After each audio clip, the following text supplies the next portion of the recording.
My very next guest of this week is this sensational actress known by the name of Bethan Louise. So I'm about to add Bethan into the live now and have a chat with Bethan about her incredible projects that she's been in. So yeah, let's add Bethan in and have a chat with Bethan. Hey, how's it going, Bethan? Hey, good. How are you going? Yeah, really good, thanks. I just want to say first up, thank you so much for taking the time to join my show. It's such an incredible pleasure having you on today. To people that don't know who you are, if you can give like a bit of backstory about yourself, and then we'll dive right into the questions. Yeah, sure. So I'm originally from the UK. I moved to Australia about 6.5 years ago, and I have been acting for probably about a year and a half, 2 years now.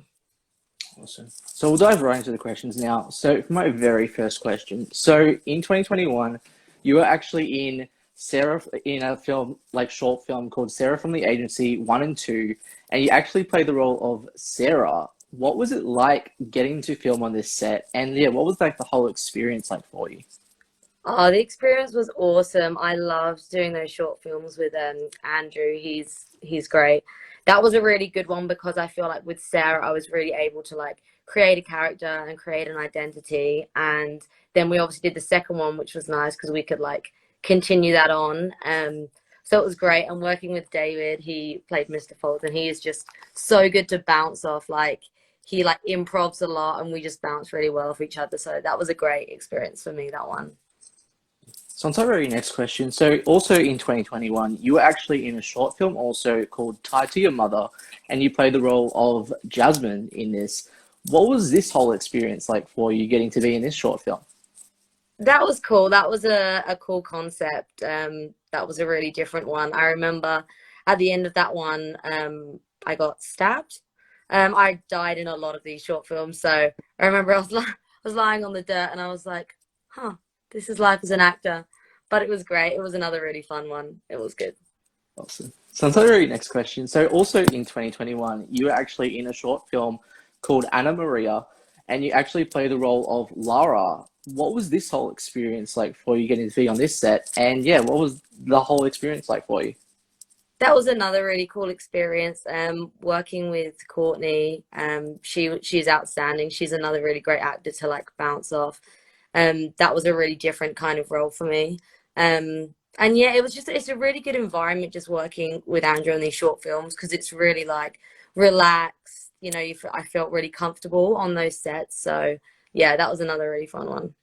So on to our very next question. So you also in 2021, you were actually in a short film called A Noble Sacrifice, and you actually played the role of Amy in A Noble Sacrifice. What was this whole experience like for you? That was cool. That was actually my very first one. So that was the probably the first short film that I ever did. So I was really nervous. I was studying at New York Film Academy at the time. So a lot of the stuff I was doing was kind of like self tapes to camera, and I was dealing with a lot of nerves at that time. So having that experience was a game changer for me because I just felt really relaxed, really comfortable in that environment in front of the camera. And that was when I realized like, I want to do this, I want to do this for the rest of my life. So that was a special one for me, definitely. So on to our very next question. So also in 2021, you were actually in Snakehead.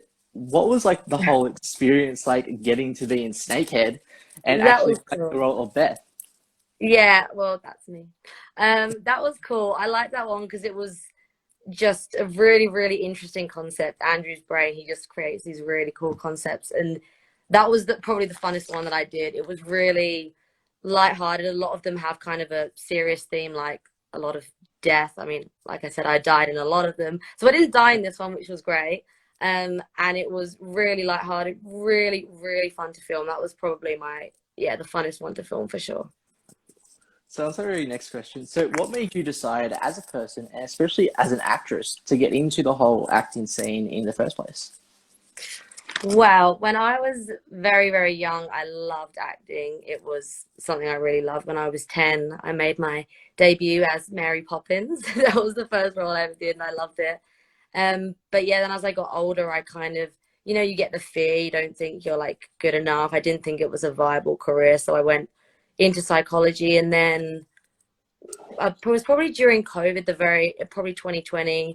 I was like, you know what, life's too short. I want to be an actor. I'm gonna give this 100%. So that was probably the time that I realized, yeah. So on to our next question. So if you could have any dream role in any TV or movie franchise, like what dream role would you want and why?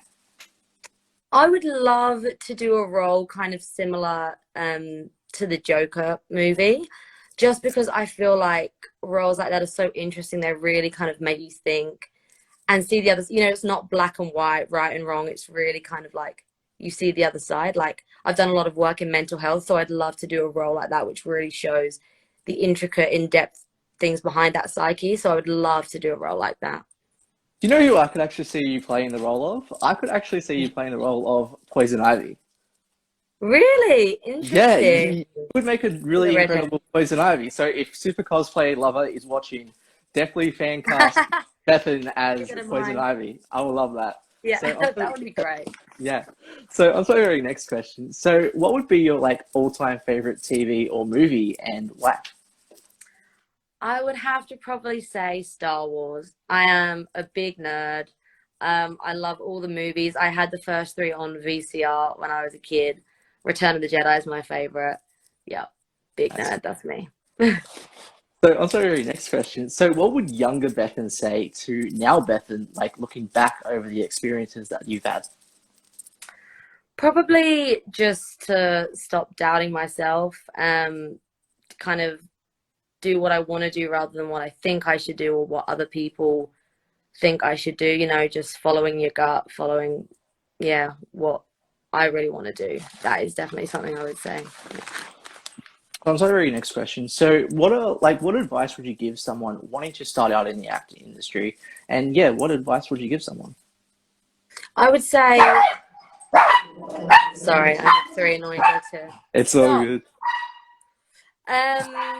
I would probably say just keep at it, keep at like practicing, keep at the craft, even between projects. Like that is something that's really hard, like to keep yourself doing the work when you don't have a project on the go. So doing classes, like filming self-tapes, just really try and keep like self-motivation high. And just don't give up no matter what, because you're gonna come across a lot of barriers. So just keep going, don't give up, and just know why you're doing it. Yeah.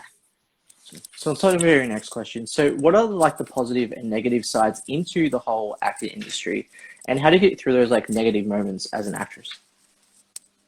I'd say the negative parts are one, it's very competitive, so it's very difficult. And two, I'd say a hard thing is it's really hard to separate yourself from the work. So when you do something like when you do a role or a self tape and you don't love it, it's very easy to beat yourself up about it. And rather than like see like, oh, that was just some work that I did that could be improved, it's very easy to get into the mindset of, oh, I'm rubbish, I'm not good at this, which isn't, you know, the case. If you did a report, you would just look at it more externally. So I would say just remembering that it's not always about you. It's just, you know, you're allowed to have bad days and stuff like that. So I'd say that's a negative, to kind of keep yourself separate from your work. But a positive is that it's just the most rewarding thing that I've ever done. It just really gives me a sense of purpose and direction. And yeah, I love the industry. I love it. So, on to our very last question, Bethan. So, what's like next for you for the rest of 2022? Like any new like projects that you'd like to announce on the show? Yeah, I have an exciting project coming up this year. It's called The Surfing City. It's a new indie film. Yeah, it's based on the Gold Coast. So yeah, I have a role in that, which is my first proper role that I'll be doing in a feature. So I'm really, really excited about that. All the people involved are like amazing creatives. So I'm really, really excited to work with them on this. So yeah, stay tuned for that. Well, awesome. So, thank you so much, Bethan. I just wanted to say that lastly, thank you so much for appearing on my show. It has been such an incredible pleasure having you on. Everyone, definitely go Having me. support Bethan and her incredible work in the acting industry. We need more inspirational actresses like Bethan in this industry. And yeah, do you have like any last final thoughts that you'd like to share to people on the show? Not really. Just thank you so much for having me. And yeah, anyone out there that's in the industry that's getting like beaten down or disheartened, just keep going, because it's always, you know, worth it in the end when you have the end goal. So